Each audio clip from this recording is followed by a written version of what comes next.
Ito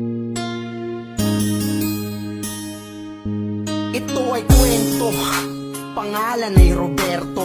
Rider delivery ang kanyang trabaho. May anak siyang dalawa, may kapansanan ng isa.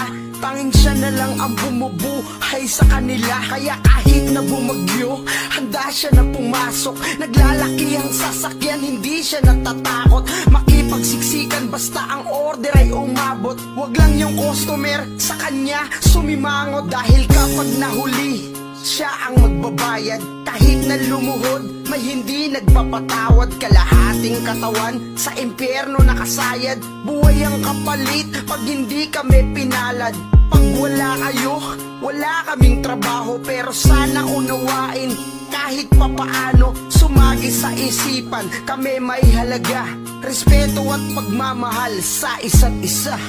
Tila ang isa pa ay nasa hukay. Ito may para sa pamilya kong binubuhay. Sa bawat kahit kong hindi alintana ang pagod at panganib sa aming nakaabang. Kaganapang negatibo, sana wag naman. Pamilyang umaasa na ligtas ako sa daan. Madalas tingin sa amin walang kwentang mga tao. Amoy araw madudusin, pangit ang trabaho, kaya kung mapagalitan para kaming mga aso. Lalo't pag merong kulang ang dala naming produkto. Kahit tama ang katwiran, hindi ka mananalo. Babagsakan ka ng pinto pag sumagot ka sigurado. Email ka agad kahit minsan sila mali. Halos ka nga madisgrasya, saka mamadali. Sana po maisip nyo, meron sa amin nag-aantay. Nakikipagsapalaran kung makakauwing buhay. Minsan pa nalilipasan pag ang order ay tumodo.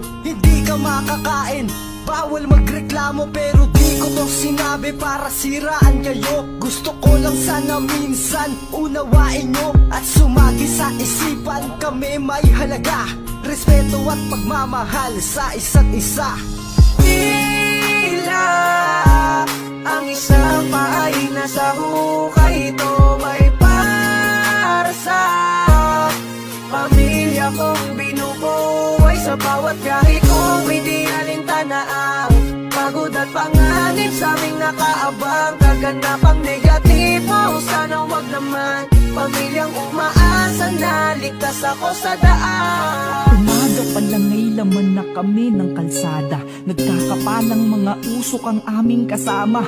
Mahirap man kailangang makipagsapalaran upang ang sikmura ng pamilya ko'y magkalaman. Mga food delivery na lalong pinabilis pa ang serbisyo, na di nyo na kailangang umalis. Magmamanehong walang takot kahit maplatan sila. Kinakatakot lang kapag ang order ay nakansila. Minsan susungitan pa at mumurahin ng sagad, lalo na pag order ay hindi na ihatid agad. Tapos di nyo na kukunin, di ba nakakapanghina? Kasalanan po ba kung masyadong mahaba ang pila? Mga rider na ang trabaho ay maghatid ng pasahero upang sa traffic ay maitawid. Sa kakarampot na kusing iyahatid ka sa malayo. Tapos magpo-post ka na sila ay mababaho. Di mo ba naisip na pare-parehas lamang tayo? Para samahan sa buhay kailangang magtrabaho. Malubak man ang daan, walang takot na sinusuong, upang anak nila'y hindi makaranas ng gutom. Kahit tila nasa hukay na ang kabilang paa, magmamahal sa trabaho'y baka sa kanilang mata. Sana sumagi sa isipan nyo, sila'y may halaga,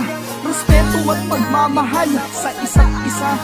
Ang isa pa ay nasa hukay. Ito may para sa pamilya kong binubuhay. Sa bawat kahit kong hindi alintana ang pagod at panganib sa aming nakaabang. Kaganapang negatibo, sana wag naman. Pamilyang umaasa na ligtas ako sa daan. Madalas tingin sa amin walang kwentang mga tao. Amoy araw